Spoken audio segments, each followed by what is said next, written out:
राधे राधे। मैंने 3 प्रकार की कामनाओं की बात की थी, सत्वगुणी, रजोगुणी और तमोगुणी। तो अपनी प्रकृति के अनुसार इन्हीं प्रकार की, इन्हीं तीनों प्रकार की कामनाओं में जीव पूरे जीवन फंसा रहता है और मोह की रात्रि में सोता रहता है। मोह की रात्रि, मोह निशा सब सोवनिहारा, जागन देखें सपन अनेक प्रकार।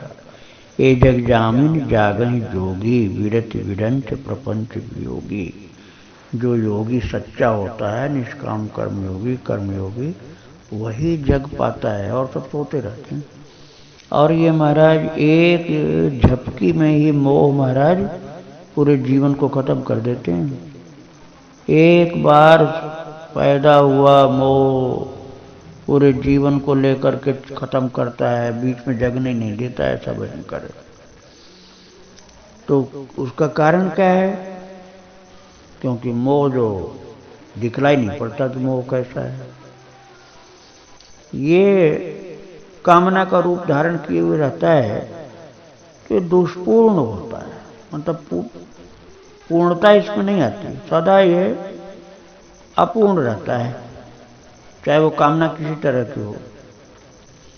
वो जैसे आग समझो, आग को कोई घी डाल करके बुझाना चाहे कि हम इतना घी डालेंगे, इतना घी डालेंगे कि जो ये होली जल रही आग की, ये बुझ जाएगी घी से। तो जितना घी डालोगे उतने होली और जलती जाएगी।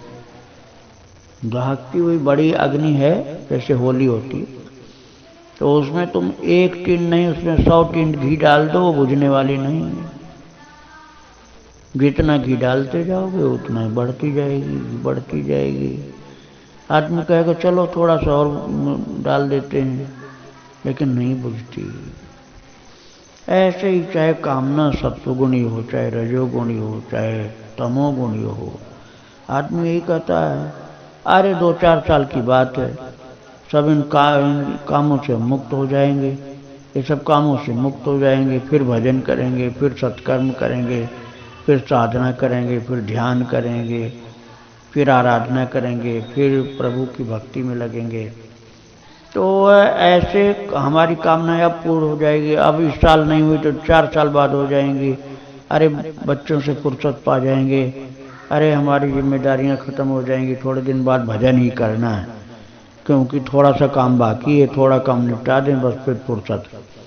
और थोड़ा थोड़ा निपटाने के चक्कर में पूरा जीवन नहीं निपटा पाता है, क्योंकि आग की तरह से ये कामनाएं अपूर्ण ही रहती हैं। जैसे आग कभी बुझती नहीं घी से, ऐसे कामनाओं से मन कभी बुझता नहीं है। तो ये दुष्पूर्ण है अग्नि की तरह से। इसलिए फिर हमको ये प्रयास नहीं करना चाहिए कि इसको तृप्त कर लेंगे तब हटेंगे। तो क्या करना चाहिए? अब तो फिर विचार किया जाएगा। राधे राधे राधे राधे।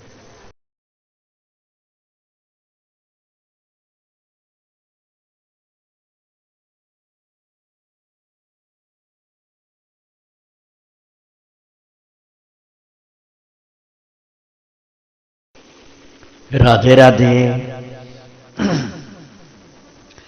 कामना की बात मैं कर रहा था। काम अर्थात कामना जो दुष्पूर्ण है अग्नि की तरह से। तो अब ये बात आती है कि कामना रहती कहाँ है, किससे कैसे शासन करती है, इसका वासस्थान क्या है। तो ये समझने की बात है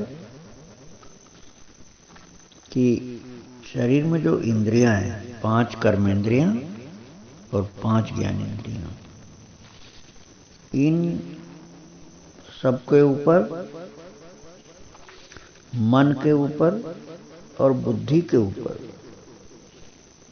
ये रहती हैं, अर्थात यही इनका वासस्थान है। 10 इंद्रियां, मन और बुद्धि, ये इस काम अर्थात काम वासना या कामना का लो, इच्छा, इसके वासस्थान है। इंद्रियां, कर्मेंद्रियों से ज्यादा ज्ञानेंद्रियों में कामना वास करती है। कर्मेंद्रियों में तो अभ्यास जन्य कामना होती है, अभ्यास के कारण वो कर्मेंद्रियां उस तरफ लगती हैं। और ज्ञानेंद्रियों में रस भोग के कारण कामना होती है। ज्ञानेंद्रियां जो हैं रस भोग करती हैं, इसलिए लगती हैं उधर, और कर्मेंद्रियां अभ्यास के कारण उधर लगती हैं। तो कामना इनको ज्ञानेंद्रियों को भी जीत लेती है, कर्मेंद्रियों को भी जीत लेती है, मन पर अधिकार कर लेती है और बुद्धि पर अधिकार कर लेती है। तो ये सभी जो है इंद्रियां, मन और बुद्धि, ये सब इसके कामना के वास स्थान कहे गए हैं। और ये कामना इन मन, बुद्धि और इंद्रियों के द्वारा ही ज्ञान को ढक लेती है। क्योंकि ये मन के ऊपर जब शासन कर लेती है कामना, बुद्धि जो कि मन से ऊपर होती है, ज़्यादा शक्तिशाली होती है, लेकिन उस बुद्धि को भी कमजोरी दिखलाई पड़ती है, क्योंकि बुद्धि के ऊपर भी उसका असर हो जाता है, इंद्रियों के ऊपर तो पहले से ही होता है। तो मन, बुद्धि, इंद्रियों सब के ऊपर जब काम वासना का अधिकार हो जाता है तो ये ज्ञान को ढक लेती है। और जब ज्ञान को ये ढक लेती है कामना, तो जीव विमोहित हो जाता है, विमोहित हो जाता है, बेचारा पराधीन हो जाता है। विमोहित होने का तात्पर्य यह है कि उसको यथार्थ दिखता नहीं, यथार्थ समझता नहीं, और वो मति भ्रम हो जाता है वो। तो ये कामनाएं जो सत्यानाश कर देती हैं जीव का, इसलिए बहुत सावधानी के साथ अगला कदम उठाना पड़ेगा, जिसे मैं बाद में बताऊंगा। राधे राधे।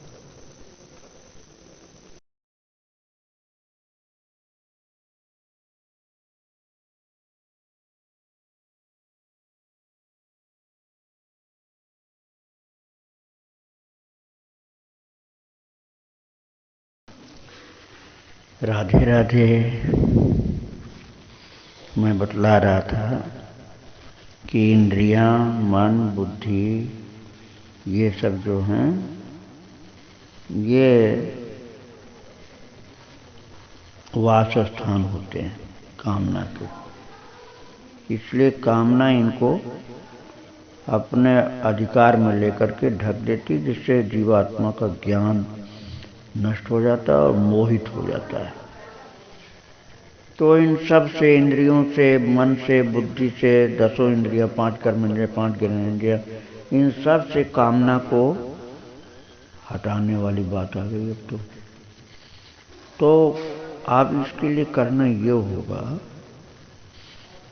कि इस काम को भोगने वाली जो चीजें हैं, काम्य वस्तुएं, फिर उन्हीं से अपने को रोकना पड़ता है शुरू में। जो भोग पदार्थ हैं, जिन पर मन दूषित हो जाता है, बुद्धि खराब होती है, इंद्रिय चंचल होती है, उन भोग पदार्थों से अपने को बचाने की शुरू में आवश्यकता पड़ती है। अब ये ध्यान रखना कि ये उपदेश मैं तुम्हारे लिए नहीं कर रहा हूं, तुम भगवान के लिए थोड़े उपदेश है, भगवान के माध्यम से साधकों के लिए उपदेश है, साधकों के लिए। तुम तो अपने आप पहले से ही तुम्हारा सब ठीक है, तुम्हारा कुछ गड़बड़ तो है ही नहीं। तो ये उपदेश तुम्हारे माध्यम से साधकों के लिए होता है। साधक लोग ग्रहण करेंगे, इसलिए तुमको माध्यम बना के उनको ये प्रदान किया जाता है इस प्रकार से। तो जो विषय के भोग पदार्थ होते हैं, उन्हीं को दूर रखना अपने से। तो उनको दूर रखने से क्या होगा कि जबरदस्ती हम उसको भगा देंगे तो हमारी इंद्रियों की सुरक्षा हो जाएगी, फिर धीरे धीरे धीरे मन की सुरक्षा हो जाएगी। पहले इंद्रियों से दूर कर देंगे उनको, भोगों को, तो इंद्रियां बच गई, फिर धीरे मन बच जाएगा, फिर बुद्धि भी उनकी दूषित होने से बच जाएगी।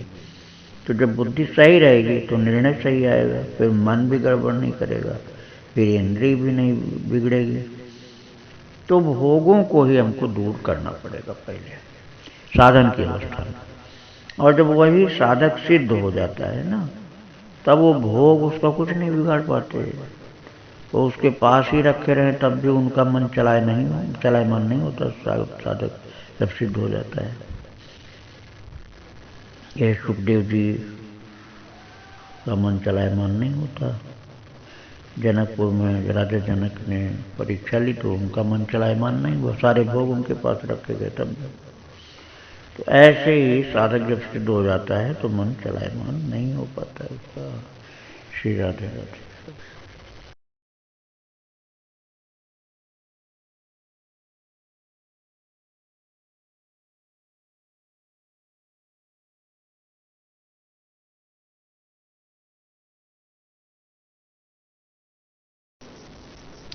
राधे राधे। मैं बतला रहा था कि कामनाओं की जो वस्तु है, कामनाओं के हिसाब से जो भोग पाने का मन हो रहा है, उसको नहीं देना चाहिए अपने मन को, शरीर को, इंद्रियों को, तन को नहीं देना चाहिए। और इन इंद्रियों से ज़्यादा श्रेष्ठ होता है जो, वैसे शरीर से ज़्यादा श्रेष्ठ इंद्रियां होती हैं, लेकिन इंद्रियों से भी श्रेष्ठ जो होता है वो होता है मन। और मन से भी जो श्रेष्ठ होता है वो बुद्धि होती है, और बुद्धि से भी जो श्रेष्ठ होता है वो आत्मा होती है। तो अब ये बात समझ करके, आत्मा जैसे आत्मा की शक्ति होती है ना, वो सबकी जागृत नहीं होती, इसलिए पता नहीं चल पाता है। आत्मा की शक्ति धीरे धीरे धीरे धीरे जागृत होती जाती है, उसकी होती ना जो बहुत सारी इच्छाओं को छोड़ते छोड़ते छोड़ते छोड़ते इच्छा रहित हो जाता है, अचाह हो जाता है। अचाह जो हो जाता है ना, उसकी आत्मशक्ति जागृत हो जाती है। तो अब इसका अर्थ ये हुआ कि शत्रु जो सबसे बड़ा वो चाह है, चाह अर्थात कामनाएं। तो सबसे बड़ी शत्रु कामनाएं, इसी में जीव मरता रहता है रात दिन अनेक जन्म, और उसकी कामनाएं कभी पूर्ण नहीं होती और वो मानता नहीं, उसको पूरा करने के चक्कर में रहता है। इसी में जन्म पर जन्म बर्बाद होते रहते हैं। तो करना ये होगा कि अब आत्मा की शक्ति तो जागृत सबकी है नहीं, तो बुद्धि की शक्ति के द्वारा मन को रोकना चाहिए। और मन की शक्ति के द्वारा इंद्रियों को रोकना चाहिए कि भोगों के विषयों को इंद्रियां भोगे नहीं। तो जब वो इस तरह से इंद्रियों के विषयों को इंद्रियां नहीं भोगेंगी और मन उन पर शासन कर देगा और मन के ऊपर बुद्धि का अंकुश हो जाएगा, तब धीरे धीरे आत्मशक्ति जागृत होने लग जाएगी। और जिसकी आत्मशक्ति पूर्ण रूप से जागृत हो जाती है ना, उसको ये कोई भी नहीं परेशान करते। आत्मशक्ति जिसकी जागृत हुई, उसको न तो शरीर के भोग परेशान करते हैं, न मन परेशान करता है। कभी कभी तो बुद्धि भी उस आत्मशक्ति के सम्मुख हार जाती है, क्योंकि आत्मशक्ति सर्वोपरि होती है।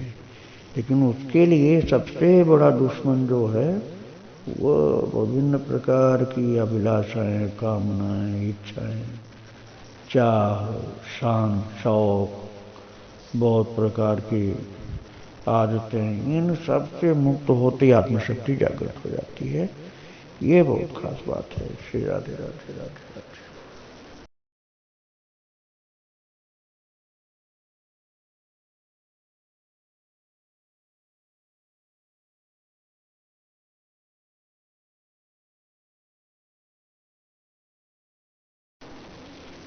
राधे राधे। जो आजकल मैं तुमको बतला रहा हूँ, इसे बोला जाता है कर्मयोग। ये बहुत गूढ़ ज्ञान होता है प्रैक्टिकल में, केवल सुन के भुला देना तो बहुत आसान है, लेकिन सुन कर के धारण करना और कठिन है, और सुन कर के धारण करने के बाद वैसे अपने जीवन में अभ्यास करना और मुश्किल होता है। लेकिन अभ्यास करना बहुत बड़े फायदे की चीज़ होती है। जो केवल सुनते हैं उनको थोड़ा बहुत कम लाभ मिलता है, सुनकर धारण करते हैं ज़्यादा लाभ मिलता है, और उसको अभ्यास में अपने लाते हैं वो बहुत फायदे में रहते हैं, उनको विद्या का पूरा फायदा मिलता है।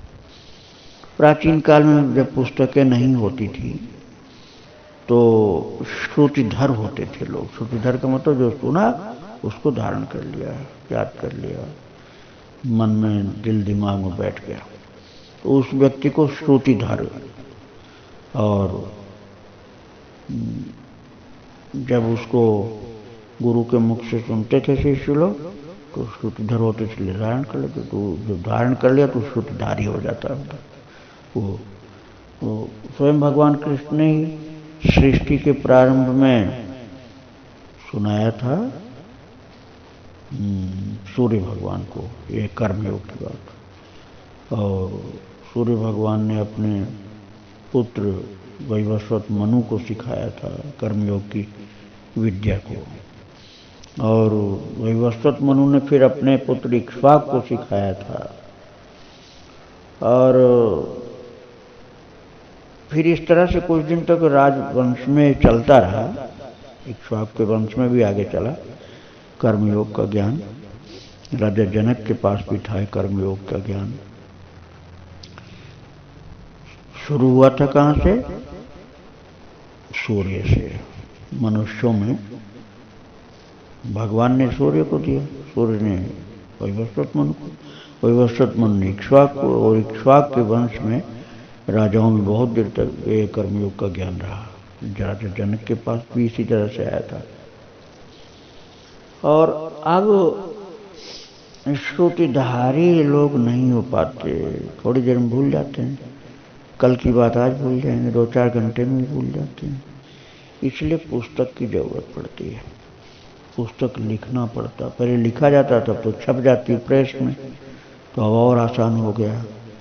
ध्यान से उसको सुनता है जो बहुत ज़्यादा